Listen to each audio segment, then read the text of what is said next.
It was great. It really was. And we kind of grew together. And he did have that music right here and right here. Gladys Knight, known as the Empress of Soul, began her life far from the spotlight and fame that would later define her legacy. Born on May 28, 1944 in Atlanta, Georgia, she was raised in a modest, loving household by her parents, Merald Woodlow Knight Sr. and Sarah Elizabeth Knight. Music wasn't just a background noise in the Knight home, it was part of the family's heartbeat. Both parents were actively involved in the church choir, and this environment laid the foundation for what would become a lifelong connection between Gladys and gospel music. From a very young age, her talent was impossible to miss. By the age of 4, Gladys was already singing in the Mount Moriah Baptist Church. Her voice stood out, rich, emotional, and full of promise. When she was just 7 years old, she appeared on the nationally televised show Ted Mack's Original Amateur Hour and won the grand prize. It was a proud moment not just for her family, but also a sign of things to come. Encouraged by her early success, the Knight family decided to form a singing group. The lineup included her brother Merald Bubba Knight, her sister Brenda, and 2 cousins, William and Eleanor Guest. They named themselves the Pips after another cousin, James Pip Woods, who had inspired them and helped get the group off the ground. It was a fun, catchy name, and it stuck. In the early days, they performed locally, honing their sound and stage presence. It wasn't long before they started gaining attention for their harmonies and soulful energy. Their first major success came in 1961 with the single Every Beat of My Heart. The song climbed the R&B charts and introduced them to a wider audience. Despite the initial buzz, it took a few years before they secured a record deal that would truly launch their careers.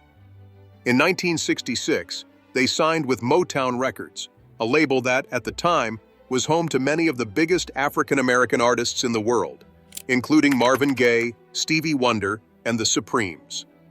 This move seemed promising, but it came with its own challenges. At Motown, Gladys Knight and the Pips were seen as something of an underdog act. The label's founder, Berry Gordy, reportedly gave more attention to artists like Diana Ross, who he was also romantically involved with during that time. Gladys and her group often felt overlooked. Despite that, they managed to produce several memorable tracks, including their rendition of I Heard It Through the Grapevine, which became a huge hit in 1967, even though Marvin Gaye's version is more widely remembered today. Knight has spoken publicly about this period of her life, acknowledging that while she respected Motown's success and its cultural impact, her experience there wasn't entirely positive. She often felt that the group wasn't given the same level of promotion or opportunity as others. Still, they pushed forward and continued to build a strong following. Gladys's voice was undeniably special, smooth, soulful, and full of emotional depth. With the Pips backing her up, their performances felt both polished and passionate. Despite the friction at Motown, their star continued to rise. However, the group eventually made the bold decision to leave the label in 1973. This was a risky move, but it ended up being the right one. They signed with Buddha Records, a smaller label that gave them more creative freedom. This change proved to be a turning point. Almost immediately, they released the song that would define their career, Midnight Train to Georgia. It became a #1 hit on both the Billboard Hot 100 and R&B charts. The song earned them a Grammy Award and cemented their place in music history. It's now considered one of the greatest soul songs of all time. While Gladys Knight and the Pips were enjoying commercial and critical success, things weren't always smooth behind the scenes. There were creative differences, and the pressure of life on the road could take a toll on any group.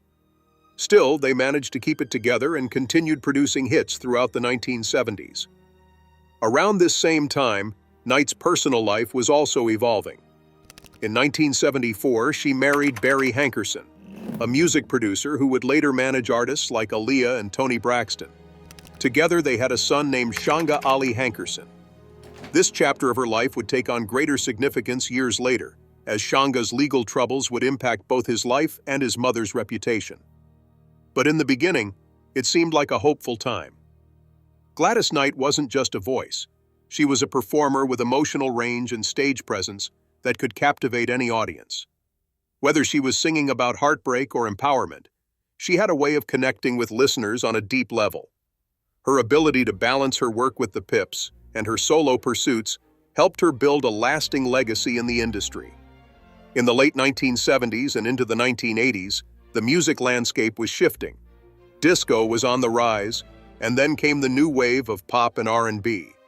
Gladys adapted, continuing to perform and record even as trends changed. Her vocal style remained rooted in gospel and soul, but she was never afraid to evolve. As Gladys Knight's music career was taking off, life behind the scenes was becoming more complicated. The road to fame and success is rarely smooth, and for Gladys, the spotlight often came with shadows. She had the voice, the talent, and the drive. But the music industry, especially in the 1960s and 1970s, was not always kind to women, particularly black women. And it certainly wasn't free from tension or rivalry. After signing with Motown Records in 1966, Gladys Knight and the Pips hoped to be on equal footing with other rising stars. The label at the time was at the forefront of black music in America, launching the careers of Marvin Gaye, Stevie Wonder, The Temptations, and of course, Diana Ross and the Supremes. But while the environment was rich in opportunity, it was also full of internal politics, favoritism, and competition. From the beginning, Gladys and the Pips sensed that something was off. Though they were undeniably talented and had delivered hit songs like I Heard It Through the Grapevine, they found themselves being treated as second-tier artists. Gladys later opened up about feeling consistently overshadowed by Diana Ross, who was considered Motown's golden girl.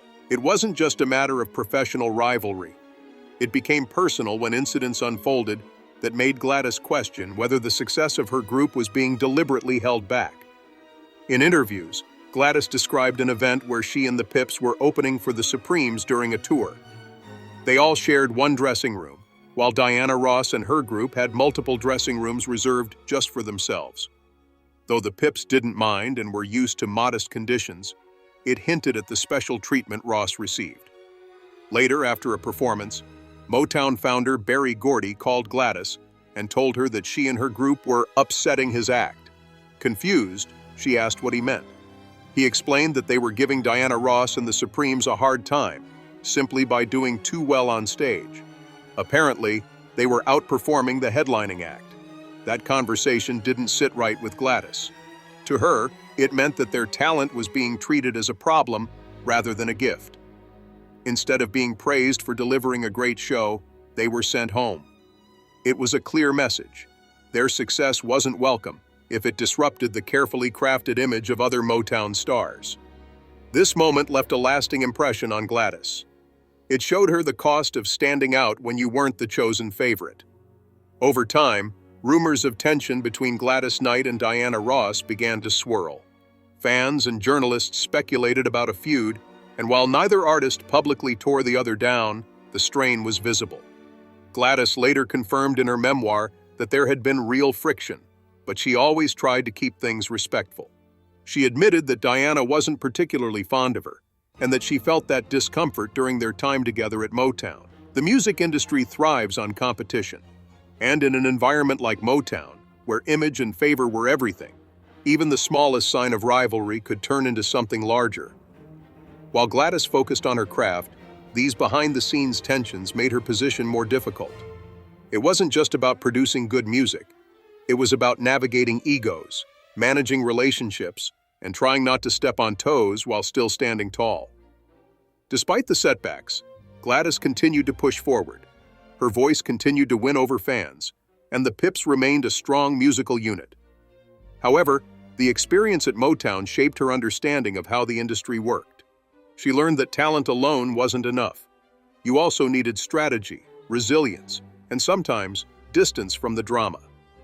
This awareness influenced their decision to leave Motown in 1973 and move to Buddha Records, a label that offered them more control and appreciation. Around this time, Gladys was also dealing with personal struggles that would challenge her strength even more. Her first marriage, to musician James "Jimmy" Newman had ended in heartbreak. They married when she was only 16, and their relationship was tested by his drug addiction. Though they had 2 children together, James and Kenya, Newman eventually left the family, forcing Gladys to raise their children on her own.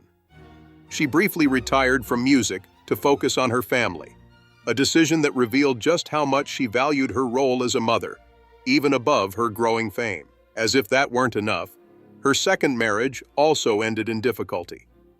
In 1974, Gladys married Barry Hankerson, a music producer. Together they had a son, Shanga Hankerson. Their marriage was short-lived and ended in a bitter custody battle. Gladys won custody of their son, but the damage of the public split stayed with her. She later revealed that their son suffered emotionally from the experience and developed an eating disorder during that time. These events would resurface later in a very different, much more public way. Despite the personal turmoil, Gladys never let her professional standards slip. She returned to music with the same passion she had always had, continuing to record with the Pips and release hit after hit. But even among the fame, there were moments when her private life became the center of attention, and not always for the reasons she would have chosen. As the 1980s approached, Gladys began to explore more solo work, carving out a separate identity from the Pips. She had already proven herself as a powerhouse vocalist, but now she wanted the freedom to tell her own stories, in her own way. Her solo career allowed her to take more creative risks and express herself beyond the limits of a group dynamic. Yet throughout it all, the stories of rivalry in the industry never fully went away.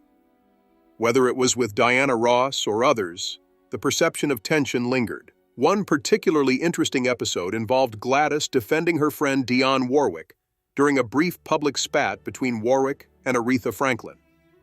Aretha had taken offense to something Dionne had said at Whitney Houston's funeral, and when she responded, the media picked up on it quickly. Gladys stepped in, trying to smooth things over. She said that Dionne and Aretha were very different women, one outspoken and honest, the other more sensitive and emotional. Her comments didn't cause further drama, but they did show her commitment to keeping peace in an industry that thrived on conflict. Looking at this phase of her life, it becomes clear just how many battles Gladys was fighting, some public, some private. Between industry politics, difficult marriages, and the challenge of balancing family and fame, she never had an easy ride. But what set her apart was her ability to keep moving forward. No matter what was happening off stage, when the lights came on, she delivered. At the height of her career, Gladys developed a gambling addiction. While gambling is often glamorized in popular culture, for her, it became something much darker. It started innocently enough, with casual visits to the casino, enjoying the energy and the thrill of the game. But over time, those casual visits turned into a dangerous habit. She was drawn particularly to blackjack and baccarat, games that rely on both chance and strategy, offering just enough hope to keep someone coming back. Gladys later opened up about her addiction in interviews and her autobiography. She described how during this period, casinos began to feel like a second home. The pit bosses and dealers became familiar faces, almost like a substitute family. She felt protected, welcomed, even appreciated in those spaces. Unlike the music world, which was full of expectations and constant judgment, the casino environment allowed her to disconnect. But what began as a harmless distraction quickly spiraled into something more serious. Gladys found herself losing large amounts of money. On one occasion, she lost $60,000 in a single night. On another, it was $45,000. These weren't rare incidents. The financial toll was mounting, but it wasn't just about the money. The addiction began consuming her time and her focus. She started spending more hours at the casino tables than with her family. There was one particular moment that acted as a wake-up call. One morning, after a long night at the casino, she realized she had forgotten to take her son to school. That moment hit her hard. It made her confront how far things had gone and how much her addiction was affecting the people she loved. It wasn't just about late nights or missed appointments. It was about the erosion of her priorities. That realization didn't instantly fix everything, but it marked the beginning of change. Gladys made the difficult decision to seek help. She joined Gamblers Anonymous, a 12-step recovery program similar to Alcoholics Anonymous, and committed to turning her life around. The recovery process wasn't easy, but she stuck with it. She knew she had too much to lose, not just financially, but emotionally and spiritually. This period of self-reflection and healing gave Gladys a renewed sense of purpose. It also deepened her connection to her faith, which had always been a guiding force in her life. As she worked through her recovery, she started focusing more on her family, her health, and her career with a new perspective. She was no longer just performing for applause or recognition. She was performing because she loved it. While battling her gambling addiction, she also faced other public challenges that tested her resolve. One of the most controversial moments came years later, in 2019, when she agreed to perform the national anthem at Super Bowl III in Atlanta. On the surface, it seemed like an obvious honor for a beloved artist returning to her hometown. But the decision quickly became a flashpoint in a much larger cultural debate. At the time, the NFL was under scrutiny for its treatment of quarterback Colin Kaepernick, who had kneeled during the national anthem in protest of police brutality and racial injustice. His silent demonstration had sparked a national conversation, and by 2019, he was still unsigned by any team. Many people believed the NFL had blackballed him for his protest. So when Gladys Knight announced that she would sing the anthem, some fans felt disappointed or even betrayed. They questioned why she would support an organization they believed had silenced Kaepernick.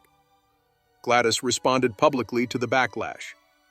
In a statement, she said that she understood and respected Kaepernick's protest. But she also believed in the potential for unity and healing. She saw her performance as an opportunity to reclaim the anthem's meaning, not as a political gesture, but as a hopeful one. She hoped her voice could remind people of what the anthem was supposed to stand for: freedom, dignity, and shared humanity. Her position didn't satisfy everyone, but it reflected who she had always been, a person driven by love, faith, and a belief in progress through compassion rather than confrontation. In a world that was increasingly divided, she chose to stand in the middle and try to bring people together. Through it all, Gladys found strength in her relationship with William McDowell, whom she married in 2001. He was 14 years younger than her and worked as her manager, handling the business side of her career while supporting her creative pursuits. Unlike her previous relationships, this one brought stability and joy. They lived together in North Carolina, where they worked on community projects and focused on giving back.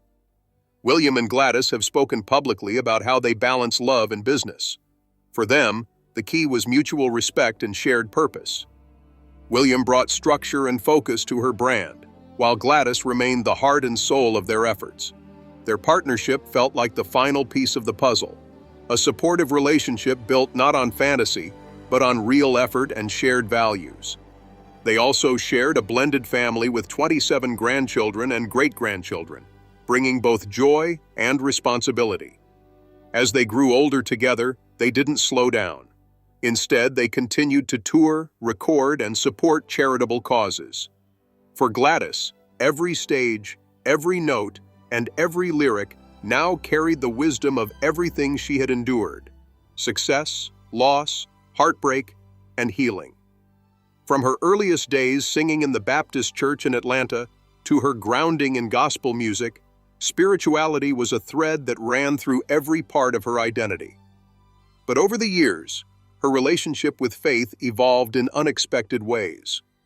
In 1997, she converted to Catholicism. While the Catholic Church provided a structured spiritual environment, it wasn't where her faith journey ended. As time passed, she noticed that her children were exploring different religious paths of their own. 2 of them had joined the Church of Jesus Christ of Latter-day Saints, commonly known as the Mormon Church. Their enthusiasm and dedication caught her attention. Rather than dismissing it, Gladys became curious. She attended church services with them and began asking questions. It wasn't long before she made the decision to be baptized into the Mormon faith herself. It was a significant shift, and it surprised many people. The LDS Church isn't historically known for its diversity, and Gladys was aware of the stereotypes and criticisms that surrounded it. But for her, faith was always personal. It wasn't about appearances or popularity. It was about finding a spiritual home. She felt welcomed by the congregation and inspired by their teachings. And just as she had done throughout her life, she found a way to blend her faith with her love of music. Not long after joining the LDS Church, she founded the Saints Unified Voices, a gospel choir that combined her passion for spiritual expression and musical excellence. The choir wasn't just a side project. It was a serious musical endeavor that brought people from different backgrounds together. They released an album called One Voice, which won a Grammy Award for Best Gospel Choir or Chorus Album. Gladys directed the choir and led performances in churches, concert halls, and community events. Through this project, she found a way to use her influence to build bridges between faith, music, and community. Her sense of service extended far beyond the stage. Gladys became actively involved in charity work, using her platform to raise funds and awareness for causes close to her heart. In 2017, she helped raise over $400,000 for the Children's Learning Centers of Fairfield County. The event, held at the Palace Theater, was co-hosted by Carol Ann Riddle and Alan Coulter, and highlighted Gladys's commitment to education and supporting underprivileged youth. It wasn't just about making appearances. She showed up, performed, and gave her time to causes that mattered. Throughout this phase of her life, Gladys also remained deeply involved in her music career. Although she had announced farewell tours several times, she never really said goodbye. Instead, she kept returning to the stage, driven by the same passion that had carried her from church pews in Atlanta to the global spotlight. In 2009, she launched a farewell tour of the United Kingdom. The shows were a celebration of her legacy, filled with hits from every era of her career. She brought along Tito Jackson as a supporting act, and her friend Dionne Warwick made guest appearances. The tour was well received and allowed fans to honor her remarkable journey. But as it turned out, the farewell wasn't final. Gladys returned to the UK several times in the years that followed. In 2024, she even announced another farewell tour, this time in Australia and New Zealand. It became something of a tradition. Every farewell was a way of reconnecting with her audience and reflecting on everything they'd experienced together. Despite her age, she continued to deliver powerhouse performances. Her voice remained strong, her presence magnetic, and her message heartfelt. She wasn't just reliving past glories. She was still creating new memories with each performance. Her set lists were carefully curated to reflect the highs and lows of her journey, and her audience responded with love and gratitude. In 2022, her contributions to American culture were formally recognized when she received one of the highest honors in the arts, the Kennedy Center Honors. The award, presented by President Joe Biden, celebrated her lifelong impact on music and society. It was a moment of recognition not just for her talent, but for her resilience, her grace, and her decades of influence. That same year, she performed at a White House dinner during the U.S.-Africa Leaders Summit, once again showcasing her role as a cultural ambassador. Her ability to connect across generations, cultures, and continents had become one of her defining traits. She wasn't just a singer. She was a symbol of soul, strength, and sincerity. Beyond the awards and the spotlight, Gladys also explored television and acting. Over the years, she appeared on shows like The Jeffersons, A Different World, Living Single, and even competed on Dancing with the Stars. She had her own variety show, The Gladys Knight and the Pips Show, though it only lasted 4 episodes. Still, it was a testament to her versatility and appeal across different media. What stood out the most about this phase of her life wasn't just her continued relevance, it was her attitude. She embraced every opportunity with humility. She didn't perform to prove anything. She did it because she loved it, and that love translated into every note she sang. In interviews, she often reflected on how life had taught her to be grateful, even for the hard times. She believed that challenges were learning tools, not punishments. Her philosophy was simple. You can't appreciate the good without experiencing the bad. That perspective shaped how she approached everything, from family to faith, from setbacks to success. Her relationship with her husband, William McDowell, also deepened during this period. They worked together not just professionally, but in life. William managed the business side of her career, while Gladys remained the creative force. Together, they built projects, supported charities, and mentored young artists. Their marriage wasn't flashy or dramatic. It was steady, supportive, and built on mutual respect. William once said that working with Gladys didn't feel like a job. It felt like purpose. They complemented each other. While she brought vision and emotion, he provided structure and planning. It was a partnership in the truest sense of the word. In 1997, Gladys Knight's son, Shanga Ali Hankerson, opened a restaurant called Gladys Knight's Chicken and Waffles in Atlanta. The restaurant aimed to combine Southern cuisine with a sense of soul, drawing on the star power of his mother's name and legacy. Initially, the venture was a success. It expanded to multiple locations and became a known name in the region. Tourists and locals alike lined up for plates of fried chicken, buttery waffles, and soulful atmosphere. The concept fit perfectly with Atlanta's vibrant food scene and culture. And for many, it felt like an extension of Gladys Knight herself, down-to-earth, warm, and community-focused. But behind the scenes, things began to unravel. Although Gladys herself was not involved in the daily operations or management of the restaurants, she had allowed her son to use her name and likeness as part of a licensing agreement. It was a gesture of trust, born from family ties and belief in his vision. What she didn't know at the time was that Shanga would later become embroiled in serious legal trouble that would not only affect his business, but also put her reputation at risk. Between 2012 and 2016, Shanga Hankerson failed to properly withhold and remit payroll taxes for the employees of the restaurant. According to federal authorities, more than $1 million in payroll taxes were not paid to the Internal Revenue Service. These funds were intended to cover Social Security and Medicare contributions, essential parts of employee compensation that are protected under federal law. The accusations were not about a simple accounting error. The IRS alleged that Hankerson had actively misused funds for personal expenses, including extravagant travel and lifestyle spending. The investigation eventually led to his arrest, and in 2021, he pleaded guilty to the charges. He was sentenced to 2 years in federal prison, followed by 1 year of supervised release. He was also ordered to pay more than $1 million in restitution. The U.S. Attorney's Office made it clear that tax evasion and mismanagement of employee contributions were serious offenses with real consequences. Employers are entrusted with handling money that doesn't belong to them, money that's meant to support public services and protect workers' benefits. For Gladys Knight, the news was devastating. Not only was it her son at the center of a criminal case, but her name was attached to the very business that had now become a legal liability. Despite having no involvement in the operations or the financial decisions of the restaurant, the headlines often included her name.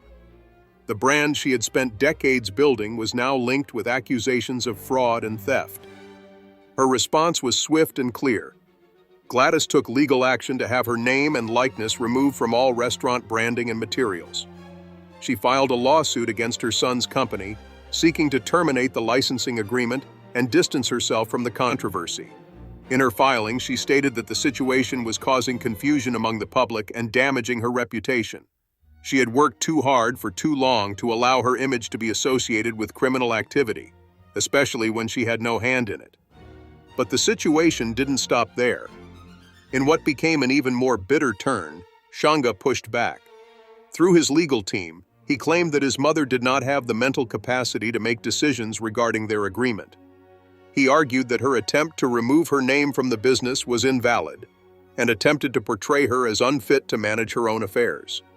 Gladys Knight responded with firmness and dignity. She denied the accusations about her mental health and reaffirmed that she was fully capable of making decisions. The judge sided with her, ruling in her favor and allowing her to formally terminate the licensing agreement. The decision was a relief, but it also laid bare the painful reality of a mother having to take legal action against her own child. The courtroom victory came at a heavy emotional price.